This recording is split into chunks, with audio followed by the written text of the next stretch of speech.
Hello नमस्कार दोस्तों, मैं गोपाल और मैं अपने यूट्यूब चैनल डेली प्रैक्टिस में आप सबों का स्वागत करता हूं।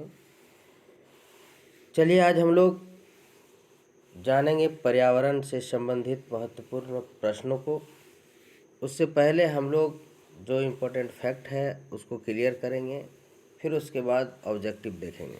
ठीक है, तो जितने भी भाई लोग जुड़े हुए हैं, जो पारा शिक्षक बंधुगण हैं या जेटेट की जो तैयारी कर रहे हैं, सीटेट की जो तैयारी कर रहे हैं, वे सभी जो है सबसे पहले आप लोग जो ही खोलेंगे तो यूट्यूब में मेरे चैनल को सब्सक्राइब ज़रूर करेंगे। बहुत सारे लोग जुड़े हुए हैं पर सब्सक्राइब को बहुत कम लोग किए हुए हैं, तो उनसे आग्रह है कि इसको करिए।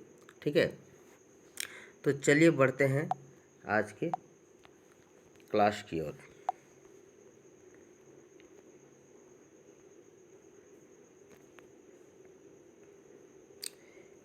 देखिए, पर्यावरण से संबंधित जो प्रश्न पूछा जाएगा आपको, जेटेट हो या फिर आकलन परीक्षा हो, तो जेटेट में आपको कम से कम यहाँ से 30 नंबर के सवाल रहते हैं और जो 15 नंबर रहेगा वो आपको विषय वस्तु से संबंधित रहेगा और 15 जो रहेगा वो आपको पूछा जाएगा शिक्षा शास्त्र से। यानी इसको दो भाग में बांट करके आपको पढ़ना पड़ेगा, नहीं तो जो बुक वाला जो पाठ हम लोग पढ़ते हैं वो तो जान जाएंगे, 15 नंबर के अंतर्गत आएगा, लेकिन शिक्षा शास्त्र को भी जानना जरूरी है। इससे संबंधित रिलेटेड जो भी शिक्षा शास्त्र है उसको जानना जरूरी है। यहीं पे जो है स्टूडेंट मार खाता है और नंबर कम लाता है। ठीक है, तो चलिए शुरू करते हैं आज की क्लास। पर्यावरण, देखिए पर्यावरण किसे कहते हैं, ये नाम से पता चल रहा है। पर्यावरण यानी परि जोड़ आवरण, आप सभी लोग बहुत को जानते होंगे। परि जोड़ आवरण, परि का अर्थ होता है चारों ओर, ठीक है, और आवरण का मतलब होता है ढका हुआ। यानी जो चीज़ जो है चारों ओर ढकी हुई है, जिससे भी ढकी हुई है, ठीक है, तो वो कहलाएगा पर्यावरण। तो किससे ढकी हुई है ये पर्यावरण जो है हमारे चारों ओर। यदि आप अगल बगल देखिएगा तो यहाँ पे आपको वायु, जल, मृदा, पेड़ पौधे, जंतु, ये सारी चीज़ें आपको चारों ओर दिखाई देगी। ठीक है, तो ये जो पृथ्वी है इन सारी चीज़ों से ढकी हुई है। ठीक है, तो इसी को हम लोग बोलते हैं पर्यावरण। देखिए यहाँ पे लिखा हुआ है परिभाषा, पर्यावरण शब्द परि तथा आवरण से बना है। परि का अर्थ है चारों तरफ और आवरण का अर्थ है घिरा हुआ, अर्थात प्रकृति में जो भी चारों ओर है, यथा वायु, जल, मृदा, पेड़ पौधे तथा प्राणी आदि सभी पर्यावरण के अंग हैं। ठीक है, चलिए विभिन्न मनोवैज्ञानिकों ने पर्यावरण की परिभाषा अलग अलग तरह से दी है, उसको हम लोग देखते हैं। हर्ष कोबिर्टस ने कैसे दिया है पर्यावरण की परिभाषा, उसको समझते हैं। उन समस्त बाहरी दशाओं और प्रभाव का योग जिसमें जीव रहते हैं पर्यावरण कहलाता है। देखिए हर्ष कोबिर्टस ने क्या कहा है कि उन समस्त बाहरी दशाओं और प्रभाव का योग, यानी बाहर का जितना भी जो भी प्रभाव है, जिसके बीच बाहरी प्रभाव है जिसके बीच में वो जीव रहता है, तो उसको वो पर्यावरण कहलाता है। ये ब्रिटिश महोदय का है। ठीक है, अब टांसले महोदय का देखते हैं। इनका नाम है टांसले, टासले नहीं बोलिए, समझिएगा इसको, यहाँ टाइपिंग मिस्टेक है। तो टांसले महोदय के अनुसार क्या है, टांसले एक पादप पारिस्थितिकीवेता थे। देखिए ये पारिस्थितिकी के क्षेत्र में इन्होंने काम किया है।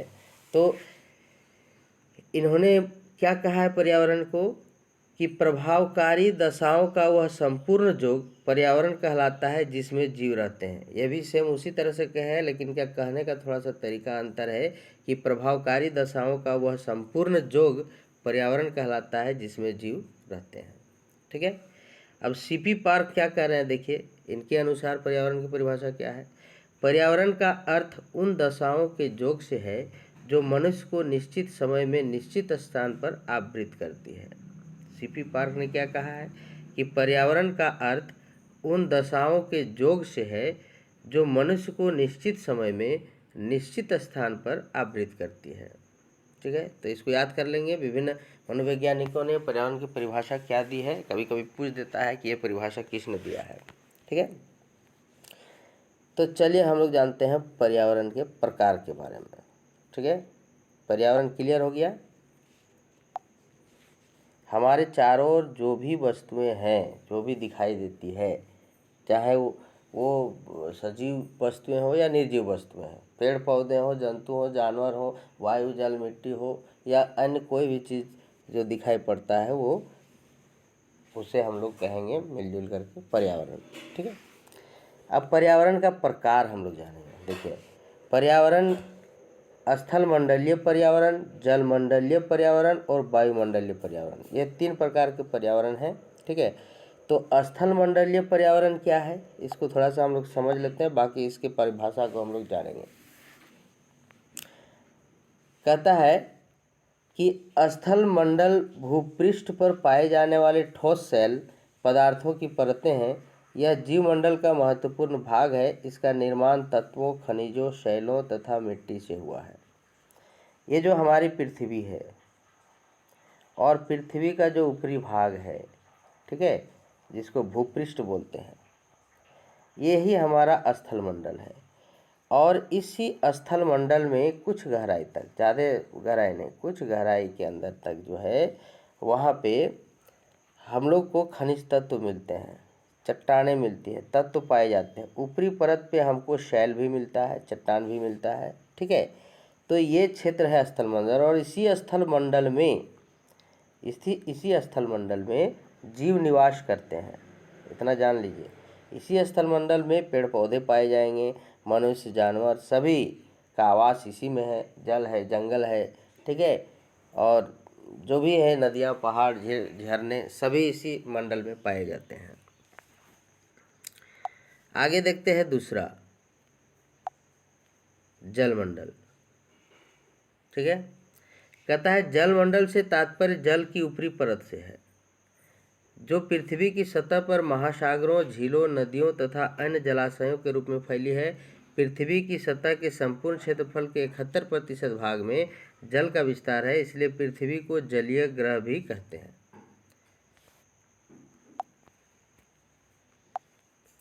जैसे मान लीजिए हमने क्या बताया कि पृथ्वी के ऊपरी सतह में ही सब कुछ है। यहाँ पे, यहीं पे आपका समुद्र मिलेगा, इसी सतह पे आपको विभिन्न प्रकार की नदियाँ मिलेगी, इसी सतह पर झील मिलेंगे, इसी सतह पर झरने मिलेंगे। ठीक है। तो ये सारे जो जगह हैं, जो जलीय स्थल है, ये सारे हम लोग को पृथ्वी के स्थलमंडल में ही मिलेंगे। लेकिन चूंकि ये जलीय भाग हैं, यहाँ पे विभिन्न जीव रहते हैं और आपस में एक दूसरे के साथ संबंध बनाते हैं, उस परिवेश में रहते हैं, वहाँ भोजन आवास के लिए निर्भर रहते हैं। तो ये उनके लिए जो परिवेश हो गया, पारिस्थितिकी, अब में हम लोग उधर आगे पारिस्थितिकी तंत्र में पढ़ेंगे, है ना। तो ये जो जलमंडल है, जलमंडल सबको मिला के बोला गया है कि जितने भी नदियाँ, झील, झरने, जहाँ पे जल की मात्रा है, तो उसको जल कहा गया है, जलमंडल कहा गया है। और ये पृथ्वी में लगभग 71% है, यानी धरती में समझिए कि 4 भाग में 3 भाग जल है, एक ही भाग स्थल है। स्थल कहने का मतलब केवल भूमि का क्षेत्र, है ना। जलीय भाग ज़्यादा है और केवल भूमि वाला क्षेत्र जो है, हालांकि हम लोग भूपृष्ठ की बात करेंगे, भूपृष्ठ जिसको हम लोग बोलते हैं, ये भूपृष्ठ में ये सभी जल भी जलमंडल भी आएगा और स्थल मंडल भी आएगा। लेकिन स्थल मंडल में क्या है कि उसमें जल नहीं रहेगा, उसमें ज़मीन, मिट्टी, ये सब रहेंगे, जहाँ पे लोग निवास करते हैं। हम लोग जैसे पेड़ पौधे वहाँ पे उगते हैं और मनुष्य आवास बनाते हैं। ठीक है, पहाड़, ये सब रहता है। लेकिन जो जलमंडल में केवल जल रहता है और उसमें रहने वाले जलीय पौधे और जीव जंतु उसमें रहते हैं। ठीक है। चलिए आगे बढ़ते हैं, ज़्यादा डिस्कस नहीं करेंगे, वीडियो लंबा हो जाएगा। वायुमंडल। वायुमंडल यानी विभिन्न गैसों का ये मिश्रण है। ऊपर जब हम लोग यहाँ धरातल से ऊपर का जो भी क्षेत्र है, धरातल से ऊपर का जो क्षेत्र है, यहाँ ऊपर देखेंगे जहाँ पे वायु है, विभिन्न प्रकार की गैसें हैं। ठीक है। तो इन सब के मिश्रण को हम लोग बोलेंगे वायुमंडल। वायुमंडल विभिन्न गैसों का मिश्रण है जो पृथ्वी को चारों ओर से घेरे हुए है। ऐसा चारों ओर घेरा हुआ है। हम तो एक ही ओर बता रहे हैं, चूँकि ऊपर देखते हैं इसीलिए देखते हैं, नीचे देख नहीं पाते हैं हम लोग। लेकिन पृथ्वी ये जो गोल है, इसके चारों ओर वायुमंडल है, जिधर भी जाइएगा। चूँकि दुनिया है चारों तरफ, अमेरिका, इंग्लैंड, ब्रिटेन, जापान, पूरी दुनिया है और ये चारों तरफ है बसी हुई, और इसके चारों तरफ वायुमंडल है। तभी तो वहाँ पर लोग जीवित हैं, वहाँ पे ऑक्सीजन की मात्रा है, गैसें हैं, है ना। कहता है शुद्ध और शुष्क हवाओं में नाइट्रोजन जो होता है 78%, ऑक्सीजन 21%, ऑर्गन 0.9%, कार्बन डाइऑक्साइड 0.03% तथा अन्य गैसें जैसे हाइड्रोजन, हीलियम, ओजोन, नियोन यानी ये बहुत कम मात्रा में उपस्थित रहती है। ये सभी जो है वायुमंडल में उपस्थित है। सबसे ज़्यादा जो गैस है, सवाल पूछता है कि वायुमंडल में सबसे ज़्यादा गैस कौन गैस रहता है, तो सबसे ज़्यादा रहता है नाइट्रोजन 78%। उसके बाद रहता है ऑक्सीजन का स्थान जो रहता है 21%। उसके बाद रहता है कार्बन डाइऑक्साइड का स्थान जो रहता है 0.03। ओ सॉरी, कार्बन डाइऑक्साइड से ज़्यादा है ऑर्गन का स्थान, ठीक है। ये ऑर्गन का जो है, ये ऑर्गन है 0.9%। इसके बाद आता है CO2 का, और उससे बहुत कम मात्रा में आता है तुम्हारा हाइड्रोजन, हीलियम, ओजोन, नियोन, ये हल्की गैसें आती है, ठीक है। अब आते हैं हम लोग जानेंगे जैविक संगठन के बारे में, ठीक है। जैविक संगठन, तो जैविक संगठन जो है ये 3 प्रकार का मुख्य है, जैसे पादप तंत्र, जंतु तंत्र और सूक्ष्मजीव तंत्र। पादप तंत्र में वे सभी पौधे आते हैं, है ना, छोटा पौधा से लेकर बड़ा पेड़ तक। ये क्या होते हैं, पौधे प्राथमिक उत्पादक होते हैं क्योंकि यह सूर्य प्रकाश का प्रयोग कर प्रकाश संश्लेषण विधि द्वारा अपना आहार स्वयं बनाते हैं, है ना, और इसी कारण से इन्हें स्वपोषी भी कहा जाता है। यह मानव एवं समस्त जंतुओं के लिए प्रत्यक्ष अथवा अप्रत्यक्ष रूप से आहार एवं ऊर्जा की आपूर्ति करते हैं। देखिए पादप पौधा, ये जो पौधे हैं, जो भी पौधे हैं, ठीक है, तो ये जो पेड़ पौधे हैं ये प्राथमिक उत्पादक कहलाते हैं। यानी ये अपना भोजन स्वयं बनाते हैं। सूर्य का प्रकाश, इसको क्या चाहिए, सनलाइट, और यहाँ वायुमंडल से ले लिया ऑक्सीजन, है ना, या वायुमंडल से ले लिया, सॉरी वायुमंडल से ऑक्सीजन बोल रहे हैं, वायुमंडल से ले लिया कार्बन डाइऑक्साइड, यहाँ नीचे जड़ के द्वारा ले लिया जल और खनिज लवण, ठीक है। ये सारा चीज़ ले करके इसकी जो हरी पत्तियाँ होती है, पौधों की जो हरी पत्तियाँ होती है, तो वे क्या करती है, यहाँ पे ऊपर से वो सूर्य का प्रकाश लिए, जड़ से यहाँ जल और खनिज लवण लिए, इधर कार्बन डाइऑक्साइड गैस को लिए, और यहाँ पे पौधों की हरी पत्तियाँ जिसमें क्लोरोफिल पाया जाता है। कभी कभी पूछता है हरी पत्तियों में क्या पाया जाता है, तो क्लोरोफिल, ठीक है, अंग्रेजी में बोलते हैं क्लोरोफिल और हिंदी में बोलते हैं पर्णहरित, ये दोनों एक ही बात है। तो ये पर्णहरित बोले या क्लोरोफिल, पौधों की हरी पत्तियों में क्या पाया जाता है, क्लोरोफिल, और वही हरी पत्तियाँ जो है ये भोजन बनाती है। भोजन बनाने के मतलब हांडी डेगची नहीं चढ़ाता है, ये लोग उसको चेंज करता है रासायनिक पदार्थों में, ठीक है, और वही रासायनिक पदार्थों का संवहन जो है पूरे पेड़ में जाता है और उसको पोषण प्राप्त करता है और पेड़ बढ़ते हैं, ठीक है, ये सिस्टम है।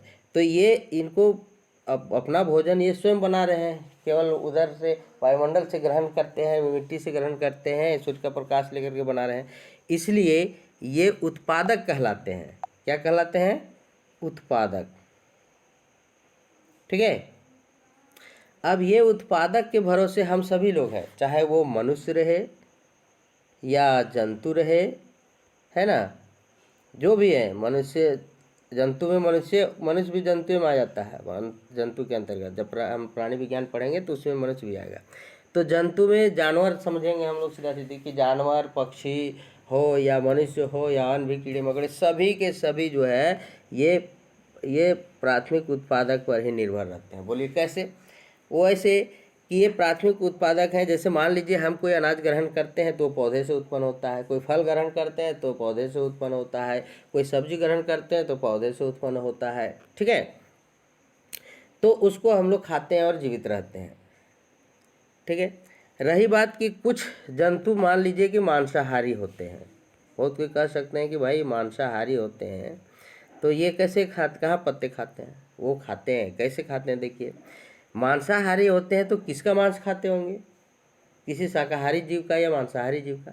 अगर वो कोई भी शाकाहारी जीव है, जैसे मान लीजिए ये हिरन है, तो हिरन तो आखिर पत्ते खाती होगी, और हिरन को यदि खा गया बाघ, तो आखिर प्राथमिक रूप से आप किस पर निर्भर हैं? पौधों पर निर्भर है ना। ये पौधों की पत्तियों को हिरन ने खाया, तब हिरन जिंदा रहा, और जब हिरन रहा तब न बाघ हिरन को खाएगा, नहीं तो खाएगा। यदि ये पेड़ पौधे नहीं रहेंगे तो हिरन जीवित रहेगी, हिरन जीवित नहीं रहेगी तो क्या बाघ जीवित रहेगा? तो इससे कहता है कि देखिए यहाँ बहुत ही इम्पोर्टेंट बात कहा गया है कि मानव एवं समस्त जंतुओं के लिए प्रत्यक्ष अथवा अप्रत्यक्ष, चाहे वो डायरेक्टली आप पौधों के आप ग्रहण कर रहे हैं पौधों का पत्तियों का, या उसका उससे संबंधित जो भी पदार्थ है उसको खा रहे हैं, या फिर अप्रत्यक्ष रूप से जैसे बाघ अप्रत्यक्ष रूप से आहार ले रहा है, तो ये ऊर्जा की आपूर्ति करते हैं। समझ आई बात? इसलिए क्या कहलाए? प्राथमिक उत्पादक। ठीक है, तो कभी कभी पूछता है सवाल कि पौधे क्या होते हैं? उत्पादक, उपभोक्ता। ठीक है, तो ये उत्पादक कहलाएंगे। अब जो जंतु तंत्र है, यानी जितने भी जंतु में देखिए मनुष्य सहित पक्षी, जानवर, कीड़े मकोड़े सभी जंतु तंत्र के अंतर्गत आते हैं, और ये शाकाहारी भी होते हैं, मांसाहारी भी होते हैं, सर्वाहारी भी होते हैं। सवाल कभी कभी पूछता है शाकाहारी किसको कहते हैं? बच्चों को आप लोगों ने पढ़ाया होगा, जो पेड़ पौधों पर की पत्तियों पर निर्भर करते हैं या फलों पर निर्भर करते हैं, जो केवल पौधों से उत्पन्न जो भी वस्तुएं हैं उसको खा करके जीवित रहते हैं, वो शाकाहारी हो गया। मांसाहारी जो किसी दूसरे जीवों को मार कर खाते हैं डायरेक्टली, ठीक है, तो उसको मांसाहारी कहते हैं। सर्वाहारी जो है, जो शाकाहारी भी होते हैं और मांसाहारी भी, जो मिल गया उसको वही खा लिया, है ना, ये दोनों चीज़ खाने वाला जीव भी होता है, तो उसको बोलते हैं सर्वाहारी। ठीक है, तो ये जो जीव हैं, जंतु तंत्र जितने भी हैं, ये उपभोक्ता होते हैं। उपभोक्ता हमने क्या बताया कि उत्पादक हो गया आपका, उत्पादक हो गया पौधा, और इसको हिरन यदि खाती है तो हिरन हो गई उपभोक्ता। और उपभोक्ता में भी कभी कभी वहाँ पे जो खाद्य श्रृंखला देता है कि प्राथमिक उपभोक्ता है, द्वितीय उपभोक्ता है, तो ये प्राथमिक उपभोक्ता कहलाएगी, क्योंकि इसको फिर हिरन को भी खाने वाला कोई है बाघ, तो ये द्वितीय उपभोक्ता कहलाया। ठीक है, अब ये तो उत्पादक कहलाया पेड़ पौधा, उपभोक्ता कहलाया जंतु, है ना। अब एक तीसरा चीज भी होता है, उसको हम लोग जानते हैं सूक्ष्म जीव तंत्र। ठीक है, तो सूक्ष्म जीव क्या करते हैं? ये सूक्ष्म जीव मृत पौधों, जंतुओं एवं जैविक पदार्थों को विभिन्न रूपों में सड़ा गला कर वियोजित करते हैं, इसलिए इन्हें वियोजक भी कहा जाता है। ठीक है, जैसे ये जो छोटे छोटे जो जीव रहते हैं, कीड़े मकोड़े, आप लोगों ने देखा होगा, कोई चीज़ फेंक दिए तो उसमें तुरंत दीमक लग गया, या फिर कोई जानवर का मरा हुआ फेंक दिया तो उसमें कीड़े लग गए, वो लोग उसको मिट्टी में मिलाने का काम करते हैं। ठीक है, वो फिर मिट्टी में मिल जाता है, उसी मिट्टी में मिलने के बाद फिर वहाँ से जब भी कोई बीज डाला गया तो वहाँ से पौधा उत्पन्न हो गया। समझ आई बात? ये पौधे फिर यदि गिर गए, मर गए, सड़ गए, तो फिर ये मिट्टी में मिलेंगे, फिर वहाँ से पौधा हो। तो यही स्थिति जंतुओं में भी होती है, वो मर गए तो सड़ाने गलाने का काम कौन करता है? सूक्ष्म जीव तंत्र, इसलिए इनको वियोजक कहा जाता है। ठीक है, देखिए क्या करते हैं ये बेसिकली सूक्ष्मजीव क्या करते हैं? ये सूक्ष्मजीव जटिल जैविक पदार्थों को आहार के रूप में ग्रहण करने के साथ उन्हें सरल बना देते हैं, है ना, ताकि हरे पौधे इन पदार्थों का पुनः उपयोग कर सके। और सूक्ष्म जीवों में सूक्ष्म बैक्टीरिया एवं कवक आते हैं। देखिए सूक्ष्म जीवों में कौन कौन आते हैं? सूक्ष्म जीवों में सूक्ष्म जीव, विभिन्न प्रकार के सूक्ष्म जीव होते हैं, कीड़े मकोड़े और बैक्टीरिया होते हैं। ठीक है, वे क्या करते हैं कि जितने भी कोई भी पदार्थ, मान लीजिए पेड़ पौधा ही गिरा हुआ है तो वो सड़ गल करके मिट्टी में मिल जाता है। ठीक है, मिट्टी में जो मिल जाता है तो पौधों में जो कार्बन होते हैं, ठीक है, पौधों में जो कार्बन की मात्रा है या अन्य तत्वों की जो मात्रा है, उसको ये सभी दो फायदा होता है कि बैक्टीरिया इसको खाता है तो उसको आहार मिल जाता है, और फिर उसको मिट्टी में मिला जाता है और खुद भी बैक्टीरिया मर जाता है और मिट्टी मिलता है, और वहाँ से फिर पौधे उत्पन्न होते हैं, वहाँ से पौधे उत्पन्न होते हैं और वहाँ से उत्पादक फिर विभिन्न जीव उसको खाते हैं, जीवित रहते हैं। ये जो है क्रिया लगातार चलती रहती है और आज से नहीं, इसी प्रोसेस से जीव जो है पूरे संसार में है, जीवित है। ठीक है, चलिए आगे बढ़ते हैं। पारिस्थितिकी तंत्र कहता है पौधे, जीव जंतु एवं भौतिक पर्यावरण को सामूहिक रूप से पारिस्थितिक तंत्र कहा जाता है। पारिस्थितिकी वह विज्ञान है जो किसी क्षेत्र में रहने वाले विभिन्न जीवों के परस्पर संबंधों में भौतिक पर्यावरण से उनके संबंधों का अध्ययन कराता है। देखिए क्या है, मान लीजिए यहाँ पेड़ पौधे हैं, है ना, यहाँ पे मान लीजिए पेड़ पौधे हैं, यहाँ मनुष्य रहता है, और यहाँ पे जो भी चीज़ें उसको मिल रही है, चाहे वो जल हो, वायु हो, क्योंकि बिना जल का तो वो जीवित नहीं रहेगा, जल हो, वायु हो, मिट्टी हो, पेड़ पौधे हो जहाँ से उसको भोजन मिलता है, या पेड़ पौधों को भी जल वायु लेना पड़ता है, ग्रहण लेना पड़ता है, ठीक है। तो ये सामूहिक रूप से जो ये सभी कोई, चाहे पेड़ पौधों पर जंतु निर्भर है, जंतु जो है और भी चीज़ों पर निर्भर है, पेड़ पौधे भी आमने सामने की जल और वायु पर निर्भर है। तो ये एक परिस्थिति तंत्र बनाया, ये लोग अपना एक जीवित रहने का, एक परस्पर संबंध रखने का जो है एक पर्यावरण, यानी पर्यावरण और वो जीव के बीच में संबंध बन रहा है, तो इसी को बोलते हैं हम लोग परिस्थितिकी। अब परिस्थितिकी विभिन्न जगहों पे हो सकती है, जैसे मान लीजिए हम तो स्थल मंडल की ये बात किए, जल मंडल में भी वही रहता है कि वहाँ विभिन्न जीव रहते हैं, जलीय जीव, मान लीजिए मछलियाँ रहती है, वहाँ पे मेढक रहते हैं, वहाँ पे जलीय पौधे रहते हैं, है ना। तो ये सभी वहाँ पे अपना एक जलीय परिस्थितिकी तंत्र बनाया और उसी में वो लोग परस्पर संबंध रखते हैं और जिंदा रहते हैं, जीवित रहते हैं, ठीक है। तो ये जलीय क्षेत्र में हो सकता है, स्थलीय में भी हो सकता है, वायुमंडलीय में भी हो सकता है। तो जीवों का और उसके भौतिक पर्यावरण के सामूहिक रूप को पारिस्थितिकी तंत्र कहा जाता है। ये आपको याद रखना पड़ेगा और समझना पड़ेगा, ठीक है। समझने से चीज़ें आसान होती हैं। चलिए आगे बढ़ते हैं हम लोग। अब हम लोग इससे रिलेटेड जो प्रश्न है उसको जानेंगे, क्योंकि ऑब्जेक्टिव प्रश्न में वन लाइनर हमने बनाया है, इसमें 4 ऑप्शन इसलिए नहीं दिया है कि इसमें बहुत टाइम भी लग जाता है टाइपिंग में, प्लस यदि वन लाइनर आप समझ गए तो 4 ऑप्शन में यदि आप भूल भी जाएंगे तो बहुत जल्द ज़्यादा चांसेज रहता है कि उसी पर आप टिक लगाएंगे जो आप पढ़े हुए होते हैं, ठीक है। तो चलिए शुरू करते हैं। पहला सवाल, पादप के किस अंग में खाद्य पदार्थों का संश्लेषण होता है? देखिए, पौधों का किस अंग में खाद्य पदार्थों का संश्लेषण, अभी हमने बताया कि पौधों की जो हरी पत्तियां होती है वहीं पे जो है भोजन बनता है, प्रकाश संश्लेषण क्रिया द्वारा भोजन बनने की, कभी कभी पूछता है कि भोजन पौधों द्वारा, पौधों की हरी पत्तियों द्वारा भोजन बनाने की प्रक्रिया का क्या कहते हैं? तो प्रकाश संश्लेषण कहते हैं। अगर अंग्रेजी में पूछेगा तो फोटोसिंथेसिस उसको बोल देना, ठीक है, फोटोसिंथेसिस। तो फोटोसिंथेसिस बोले या प्रकाश संश्लेषण एक ही बात है, और इसी प्रक्रिया से भोजन बनता है। और इस प्रक्रिया से हमने क्या बताया कि ये वायुमंडल से CO2 लेगा, ठीक है, नीचे जो जड़ रहता है वहाँ से ये जल लेता है जिसको H2O बोलते हैं, ठीक है। और हरी पत्तियों में जो क्लोरोफिल रहता है, क्लोरोफिल जिसको हम हिंदी में पर्णहरित कहते हैं, ठीक है। तो ये सभी जो है, और सूर्य का प्रकाश इम्पोर्टेंट है, सूर्य का सनलाइट, ठीक है, इसीलिए तो इसका नाम पड़ा प्रकाश संश्लेषण। तो ये सारी चीज़ों को लेकर के इन पत्तियों में क्या बनता है, उसके लिए जो खाद्य पदार्थ बनता है, यानी एक तरह का रासायनिक तैयार होता है, तो उसी से लोग पोषण करता है, पौधे जीवित रहते हैं। तो यही सवाल पूछा है कि पादप के किस अंग में खाद्य पदार्थों का संश्लेषण होता है, तो इसका जवाब हो जाएगा पत्तियों में। अब याद हो जाना चाहिए इतना डिस्कशन के बाद। आगे चलते हैं, मरुस्थलीय पादपों में किस अंग के द्वारा प्रकाश संश्लेषण का कार्य किया जाता है? देखिए, जो मरुस्थलीय पौधे हैं, जैसे मान लीजिए कि ये पौधा है, नागफनी का पौधा है, ठीक है। तो नागफनी का ये पौधा मान लीजिए है, तो नागफनी का पौधा में आप लोग देखे होंगे कि कांटा रहता है, ठीक है। तो ये कांटे एक्चुअली क्या है, ये कांटे ही इसकी पत्तियां हैं, इसकी पत्तियां कांटे हैं। क्यों भाई पत्तियां कांटों में क्यों हो गया?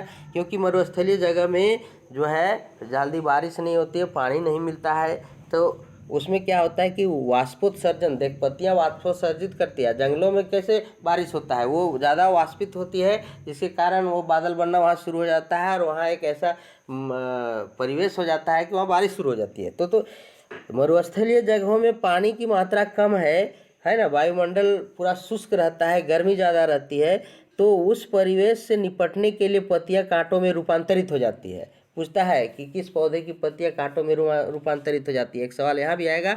तो नागफनी या कैक्टस एक ही बात है है ना, ये इन पौधों की पत्तियां जो है कांटों में रूपांतरित हो जाती है। तो ये इसलिए होती है ताकि वाष्पित ना हो ज़्यादा, उस वहाँ इसके अंदर का जो है ये पानी निकलने नहीं सके। ठीक है, तो क्या कहता है, मरुत्पादक की संघ के द्वारा प्रकाश संश्लेषण का कार्य किया जाता है। तो ऐसे में प्रकाश संश्लेषण का भी कार्य करना जरूरी है, जिंदा रहना, इसको पोषण चाहिए। तो ऐसी स्थिति में इसका जो मांसल भाग होता है इसको तना बोलते हैं, जिसको आप मोटा मोटा देख रहे हैं ना, ये इसका एक्चुअली तना है, पत्ती नहीं है। यहीं पे होता है, यहाँ पे इसका प्रकाश संश्लेषण का कार्य। तो ये इसका तना में होता है। मरुस्थलीय पादप में जितने भी पौधे होते हैं उनका तना में प्रकाश संश्लेषण होता है। ठीक है, तीसरा नंबर सवाल देखते हैं हम लोग। सामान्यतः पौधों के किस अंग में प्रकाश संश्लेषण का कार्य संपन्न होता है? तो पत्तियों में। चलिए हम लोगों ने जाना है। प्रकाश संश्लेषण प्रक्रम में पादप कौन सी गैस छोड़ते हैं? देखिए, अब जब प्रकाश संश्लेषण की क्रिया होती है तो प्रकाश संश्लेषण की क्रिया में पौधे जो होते हैं वो ऑक्सीजन को छोड़ते हैं। ऑक्सीजन को क्या करते हैं? छोड़ते हैं, क्योंकि ये कार्बन डाइऑक्साइड वायुमंडल से लेते हैं।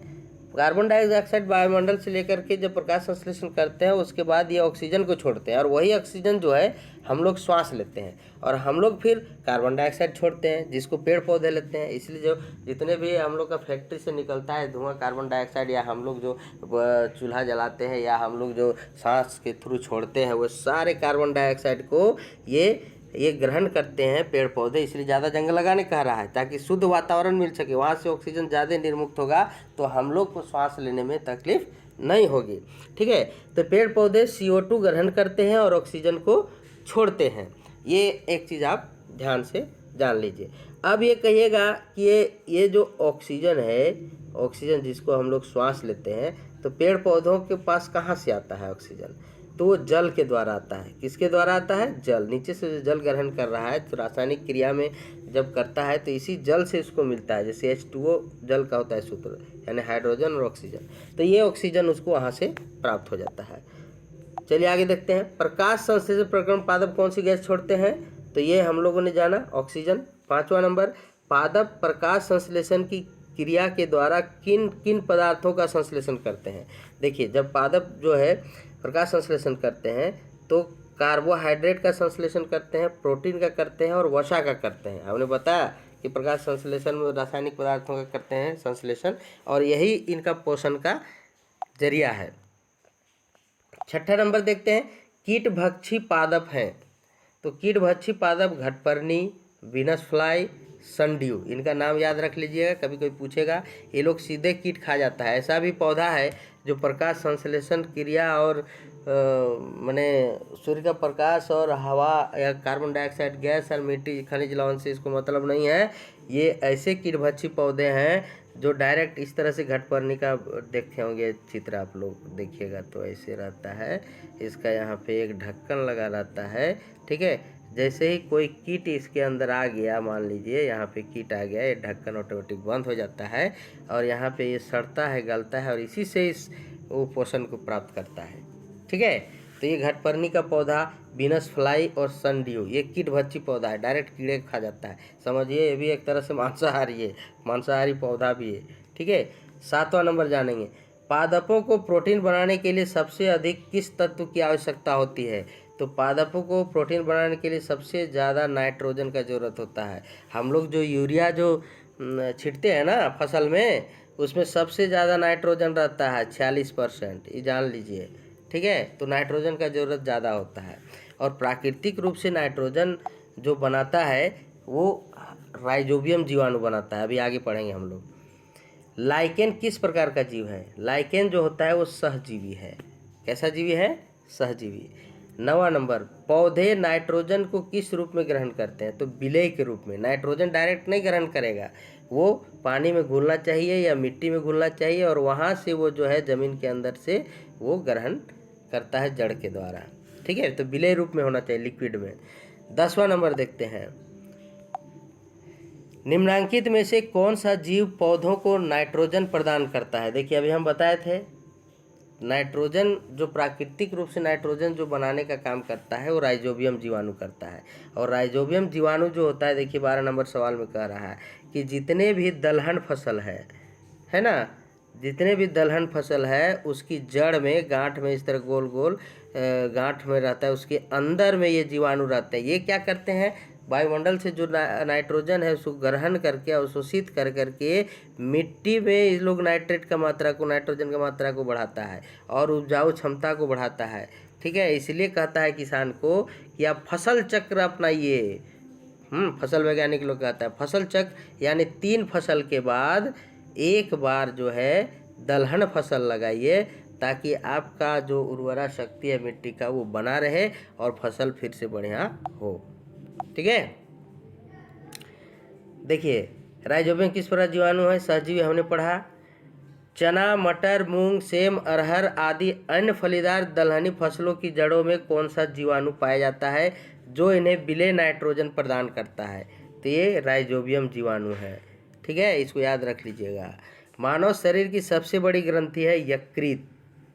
सबसे बड़ी ग्रंथि का क्या नाम है, यकृत। एकदम याद रखिएगा, ये सब सवाल यही सब पूछता है।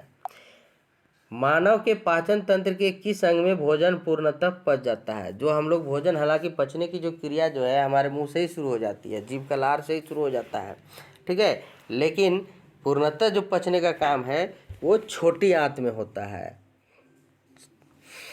15वां सवाल, रेशम का धागा किससे प्राप्त किया जाता है, तो रेशम का धागा कोकून से प्राप्त होता है। आप लोग देखे होंगे उसको, रेशम का कीड़ा ऐसे कोकून के अंदर में रहता है और ऊपर में वो उसका जो अथी से, लार से जो बना रहता है धागा इस तरह से। ठीक है, तो ये कोकून इसको बोलते हैं। वो गोल गोल जो रहता है अंडा, अंडा जैसा, उसको कोकून बोलते हैं। तो रेशम का धागा इसी से प्राप्त होता है।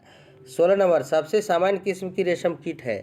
तो देखिए रेशम कीट तरह तरह का है, बहुत ऐसे रेशम कीट है जो ज़्यादा मात्रा में रेशम पैदा करती है। तो जो जनरल रेशम कीट है उसका नाम है शहतूत रेशम कीट, क्योंकि ये शहतूत का पौधा का पत्ता खा करके जीवित रहता है, उसी में रहता है ये कीड़ा सब। ठीक है, इसलिए उसको शहतूत रेशम कीट कहा गया है। 17वां नंबर, जीवों का सर्व प्रमुख गुण क्या है।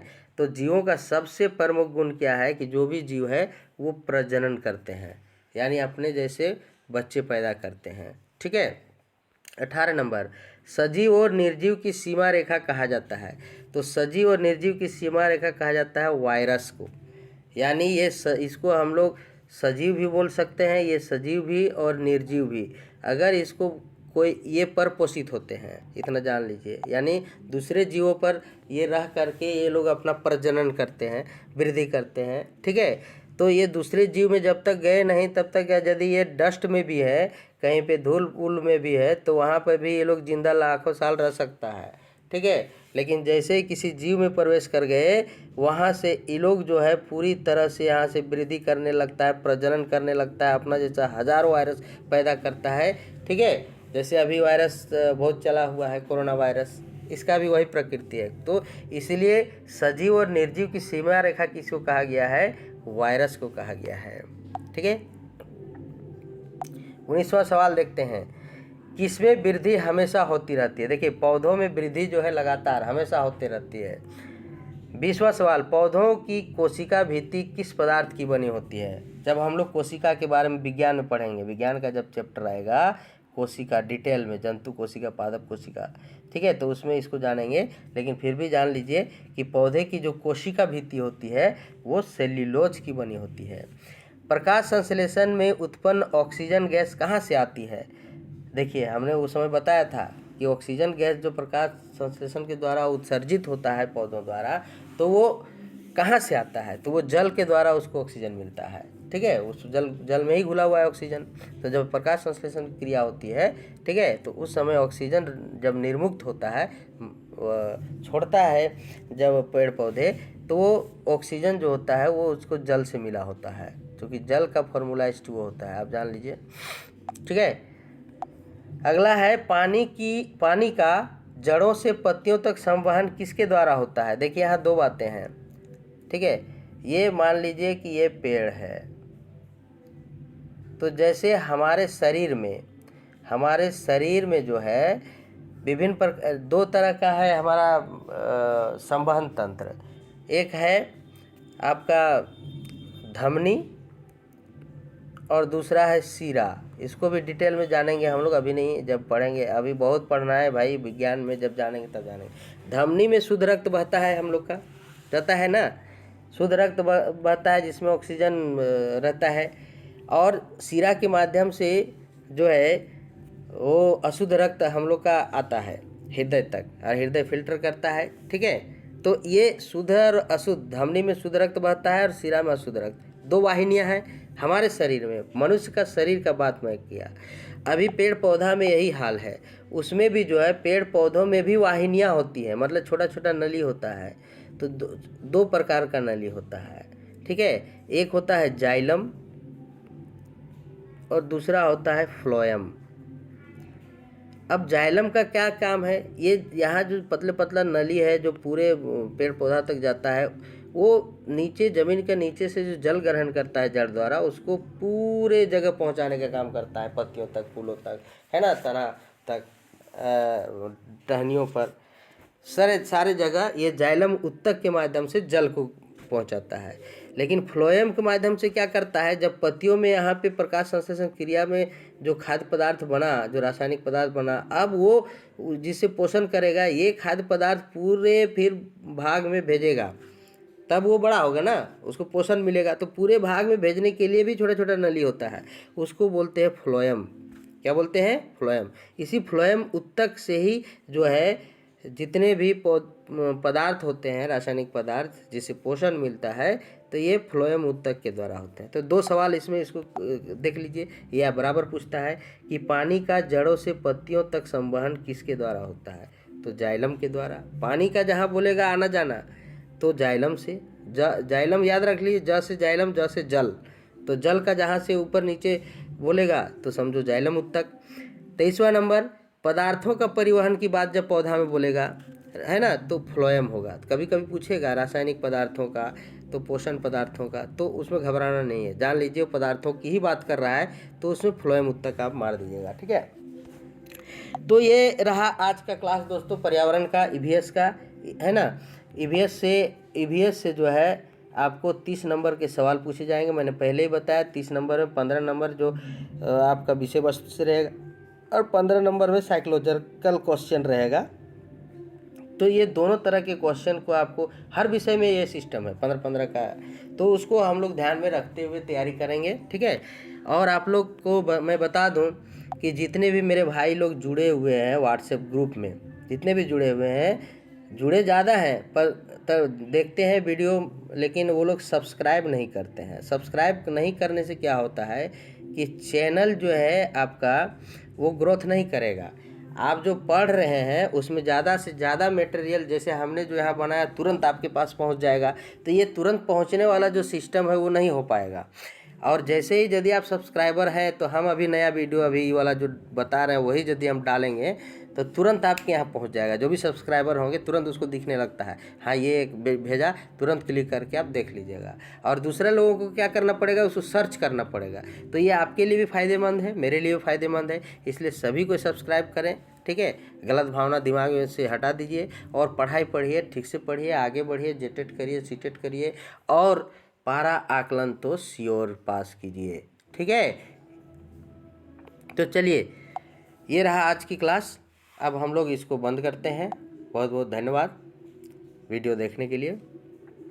मिलते हैं अगले वीडियो में।